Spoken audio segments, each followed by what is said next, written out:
Gracias, Nori. Gracias por estar ahí en la parte técnica.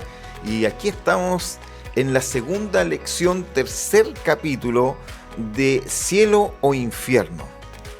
En el día de ayer estuvimos estudiando sobre el pecado y ahora en esta tercer estudio vamos a ir con un tema que realmente es sin rodeos: el infierno. Y para eso me encuentro con el pastor Abraham Cabezas, que nos contó que era pastor allá del distrito de Pucón, y me gustaría saber dónde estudiaste, Abraham, cuál es lo que más te gusta del ministerio en pocas palabras, y aprovechar de saludar a nuestros amigos, amigas que están escuchando Nuevo Tiempo, el canal de la Esperanza. Sí, pastor, seguir aquí saludando a todos nuestros amigos y amigas que nos escuchan y que también nos están viendo. Sí, yo soy de formación soldador. Yo soy técnico en construcciones metálicas. Ese es mi trabajo inicial. Después estudié para ser profesor de Historia, Geografía y Ciencias Sociales, carrera que no terminé, y fue ahí donde el Señor me llamó a servir en sus filas. Y después ya aquí en la Universidad Adventista de Chile estudié Teología. Y también estoy cursando una maestría que tengo que terminar, pastor. Estoy al debe, pero tengo que terminar. Y lo que más me gustan mucho las comunicaciones, me gusta mucho el estudio. Y uno de los elementos que disfruto mucho es la visitación, estar en la casa, los grupos pequeños, yo llevo mi guitarra, cantamos un ratito. Eso lindo que se genera con la iglesia es un mundo que también me gusta. Y bajar el conocimiento que de repente es tan enredado en palabras más simples y sin rodeos, me gusta llevarlo a la gente también. Muy bien, entonces, oye, pero es un gran desafío, porque a veces nosotros los que estamos a cargo de entregar la palabra, le buscamos, la como que le complicamos, hacemos una retórica, nos es que hay que damos justificar que estudiamos, pues pastor, que fueron 5 añitos, entonces ahí uno se enreda. Y yo cada vez que abro la palabra, principalmente la palabra del Señor Jesús, el Señor Jesús hablaba sin rodeos. Y simplificaba lo complejo. Verdades en palabras simples. Así es, pues, pastor. Pues bien, entonces vamos a ver qué es lo que dice ahora este estudio tan importante. En la lección anterior vimos que la realidad del pecado abrió la puerta a un único camino que, a través de la mentira, condujo a la muerte, al infierno. Algunos entienden que la muerte no es el fin, sino que existe el infierno, un lugar real y físico donde los perdidos arderán por la eternidad. Como veremos en esta lección, la Biblia se refiere al infierno como la sepultura, lugar donde los muertos duermen inconscientemente, y como un símbolo de la situación de los perdidos que rechazan la solución que Dios proveyó para el problema del pecado y su condenación resultante. Estudiaremos cuál será el destino de aquellos que, siguiendo el camino del pecado, recibirán su castigo eterno. Necesitamos entender que Jesús vino a cambiar la realidad del pecado y a abrirnos otra puerta, donde Él mismo es el camino que, a través de la verdad, conduce a la vida, al cielo. Llegará el día en que Dios separará a los que eligieron el camino del pecado, los perdidos, de los que eligieron el camino de la salvación, los salvados. Por eso, en este estudio presentamos las dos opciones: cielo o infierno, salvos o perdidos. Qué importante lo que estamos hablando, y que nos confrontamos ahora con quizás personas que están ahí escuchando y que creen en verdades, entre comillas, o pseudo verdades que no tienen fundamento bíblico, pero que la sociedad donde viven, la cultura, el medio, ha hecho con que esto que se le enseñó sea prácticamente el motor que rige sus motivaciones para vivir. Oiga, ¿yo puedo hacer una pregunta y usted me contesta sin rodeo? Vamos, dime. La primera, su outfit tiene que ver con el infierno, ¿no? No. Porque usted vino a Doc. No nos pusimos de acuerdo. Yo vengo más de cielo, usted anda más de infierno. Sí, parece, ¿no? Estamos antagónicos total. Oiga, y la segunda, ¿usted creía en algún momento en el infierno como un lugar específico así donde la gente se quema? Porque yo creo que los amigos que nos escuchan y nuestras amigas que están en sintonía deben imaginar, si les preguntamos cómo es el infierno y ellos nos mandaran algún comentario, se imagina tal vez como un lago así, una poza con agua. Yo me acuerdo que cuando hirviendo con niño, lava, había un hombre vestido de rojo con cacho, con una horqueta, y en y como en una olla. Y como, pinchaba a la gente. no, y pinchaba, el purgatorio. Pero yo recuerdo cuando niño, que escuchaba a mi abuelita rezar ahí en el rosario. Ella rezaba por las almas del purgatorio. Mire, Y te voy a contar. aquí va a abrir su corazón usted. No, estamos sin rodeos. Te voy a contar una experiencia que me marcó cuando niño. Vivíamos en Ecuador, en la ciudad de Cuenca. Para mí, la ciudad más linda de Sudamérica.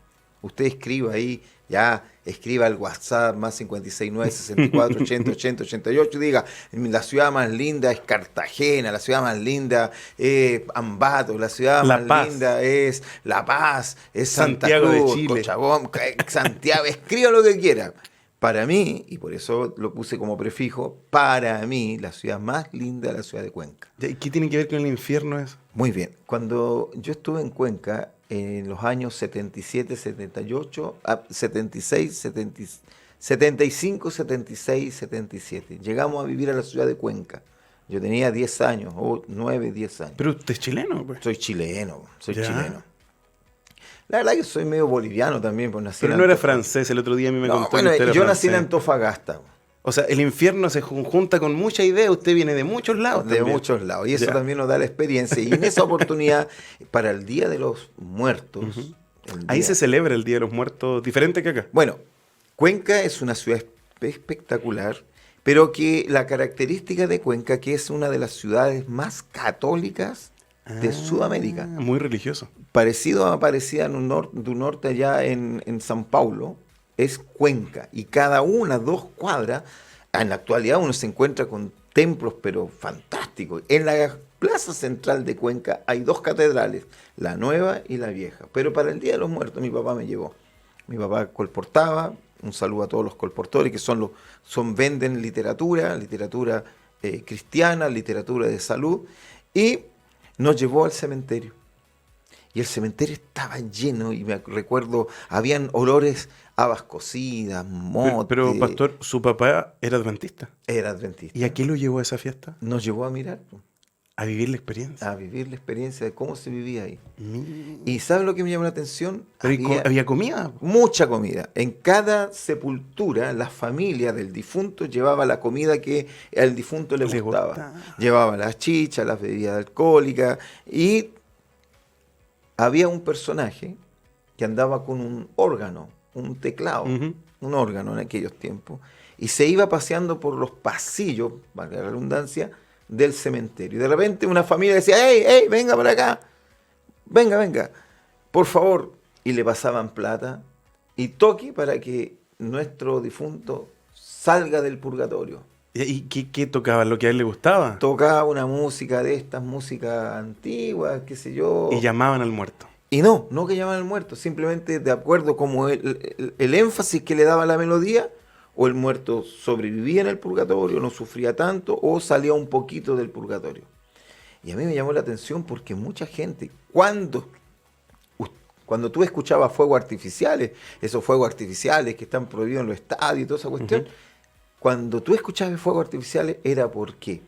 Porque ese hombre que tocaba el teclado había llegado a un lugar donde la familia le dio bastante dinero y él hizo reventar el teclado, pero significó que esa persona había salido del purgatorio y había llegado al cielo. Y los fuegos artificiales eran era la celebración de que el difunto, el papá de la familia, había salido del infierno.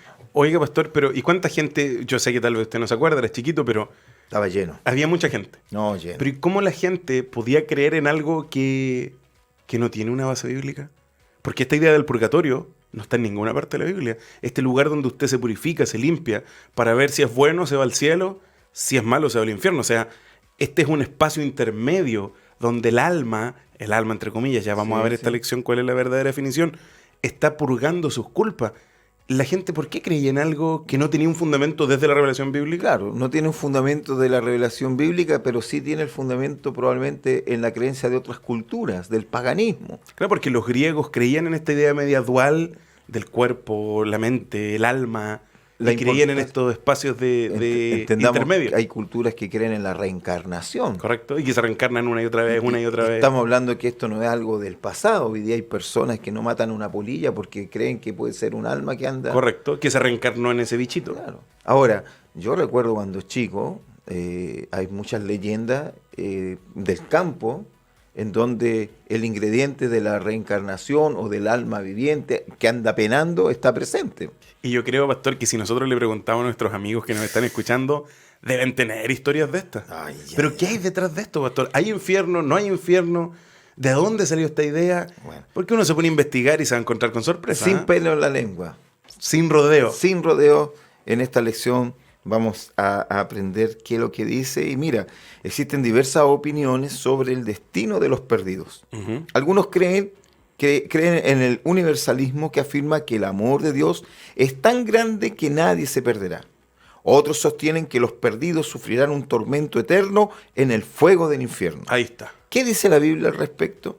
Vamos a explorar hoy y mañana 4 verdades bíblicas que nos ayudarán a comprender mejor el destino de los que rechazan la salvación de Dios y reciben su ira. O sea, estuvimos hablando de la ira y ahora viene el infierno, o sea, y se llama Revista Esperanza. ¿Y a dónde está la esperanza, Pastor Remo? Bueno. Yo me estoy preocupando con esta Bueno, invitación. esta es oiga. la misión que la iglesia nos ha dado. Mire, los perdidos, y esta es la primera verdad de las 4. Ujú. Vamos, ahora hoy día A la vamos primera verdad. a las 2 primeras verdades. Ok. Los perdidos no van a ningún lugar de castigo después de su muerte. Permanecerán en la tumba hasta el día del juicio, cuando recibirán su sentencia. El castigo, entonces, Abraham, será en el futuro. ¿Cuándo y de qué manera ocurrirá la separación entre los salvados y los perdidos? Ay, pastor, usted y las preguntas. Porque aquí el cielo o infierno ya nos induce a que unos serán salvados, irán al cielo, y otros, los perdidos, irán al infierno. Entonces, ¿cuándo y de qué manera ocurrirá la separación entre los salvados y los perdidos? Pastor, mire, el primer elemento que hay que tener claro de que hay un castigo final, hay un castigo final. Y estamos sin rodeo. De que va a haber infierno, pero no como nos han contado, no como lo pintaron, no como usted lo recordaba de niño como con unos calderos, con fuego, con lava, con agua hirviendo. No, pero esta lección y las verdades que vamos a ver nos van a ayudar a comprender qué es el infierno, cuándo va a ser, qué naturaleza tiene. Pero mire, yo quiero llevarlo a Mateo, libro de Mateo, al capítulo 25. En el capítulo 25 del libro de Mateo, usted va a encontrar desde el verso 31, y a nuestros amigos que hoy están madrugando, y a nuestras amigas que tal vez se levantaron más temprano para poder estar junto a nosotros, si tienen sus Biblias ahí, si revisan desde el verso 31 en adelante, van a encontrar algo que se llama el juicio de las naciones. Desde el 31 hasta el 46, no vamos a leer todos los textos ahora, pastor, pero ahí está todo el juicio de las naciones. Esta es una parábola de Jesús, donde Jesús ya viene hablando de distintas parábolas. La parábola de los talentos, la parábola de las 10 vírgenes, la venida del Hijo. Y hartas cosas que Jesús habla. Pero esta, del juicio de las naciones, el verso 31 y 32 dice algo súper directo. Yo quiero que lo lea, por favor. Cuando el Hijo del Hombre venga en su gloria y todos los santos ángeles con él, entonces se sentará en su trono de gloria, y serán reunidas delante de él todas las naciones, y apartará los unos de los otros, como aparta el pastor las ovejas de los cabritos. Así que hay un evento especial al fin del tiempo de la historia de la humanidad, donde va a haber una separación, donde algunos van a ser hijos de Dios, otros van a permanecer como hijos del diablo. Unos van a alcanzar salvación, otros van a perderse.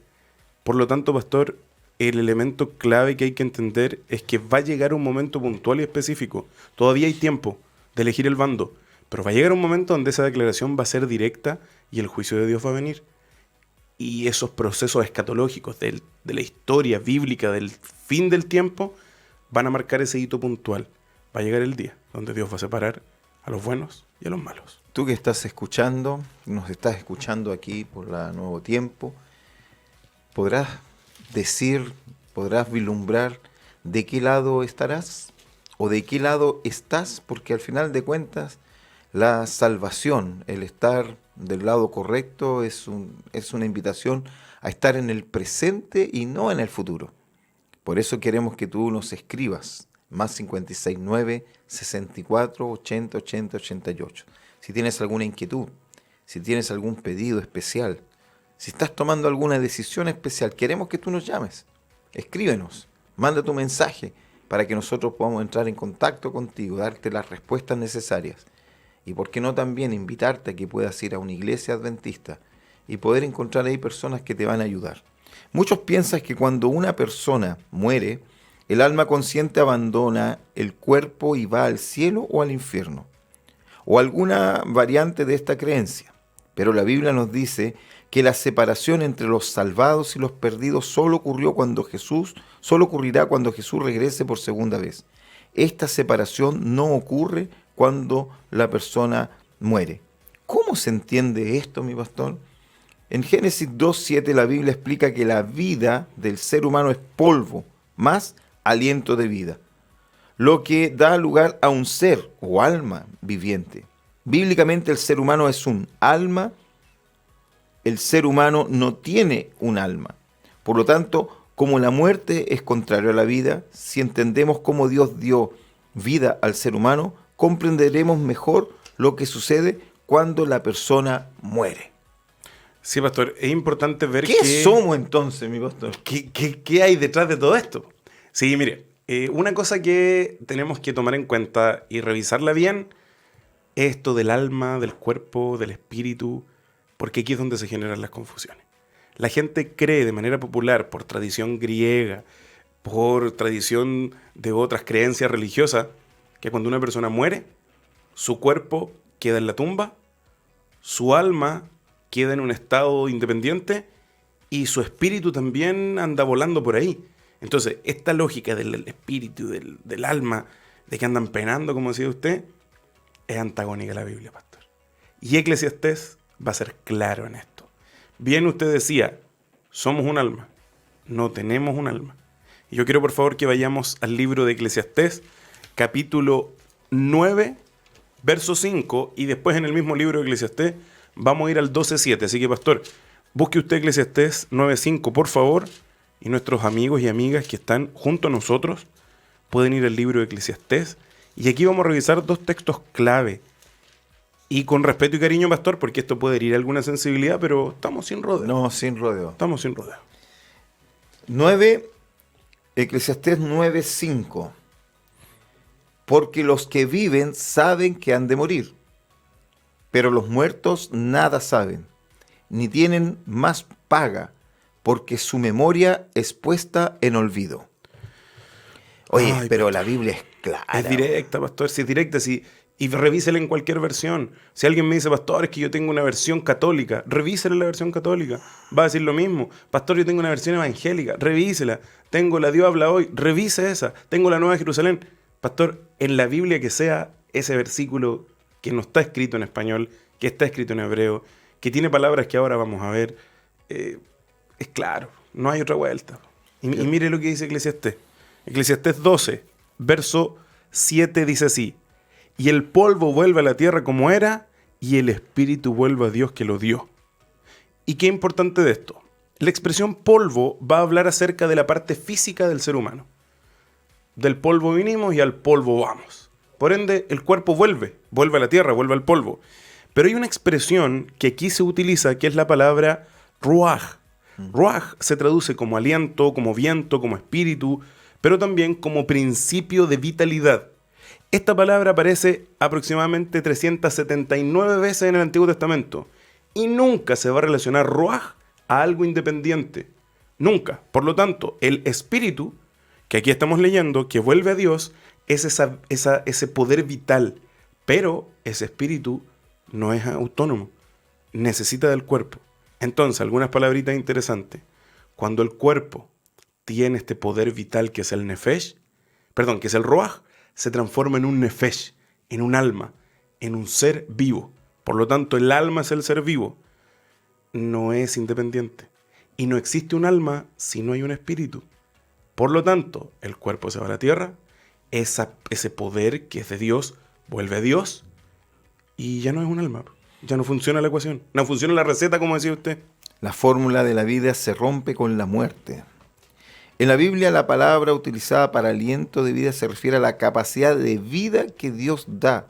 Y la palabra utilizada para alma se refiere a toda la persona, o a veces a un aspecto particular del ser humano, como los afectos, las emociones, los apetitos y los sentimientos. La Biblia nunca se refiere al alma como una entidad consciente que sobrevive fuera del cuerpo. No es bíblico que cuando la persona muere, aquí sin rodeo, el alma se desprende o abandona el cuerpo y va al cielo o al infierno. Sí, pastor, esto es directo y es duro. Tal vez para algún amigo que nos está escuchando Ahora, puede yo ser digo, fuerte, pero ya es verdad. en mis tiempos yo veía al Tom y Jerry que de repente Esta belleza. salía. Un angelito, ¿cierto? Un angelito. Un angelito y un diablito. O Ghost, esa película, Ghost era Ghost. Sí, sí, a la sombra del amor. Sí, la música espectacular. Linda que banda tenía, sonora, ¿no? pastor. Pero Ahora, este es el gran engaño, ¿no? Este es un gran engaño. esta es una mentira porque... Una en mentira y que Génesis- muchos la han aprovechado Absolutamente.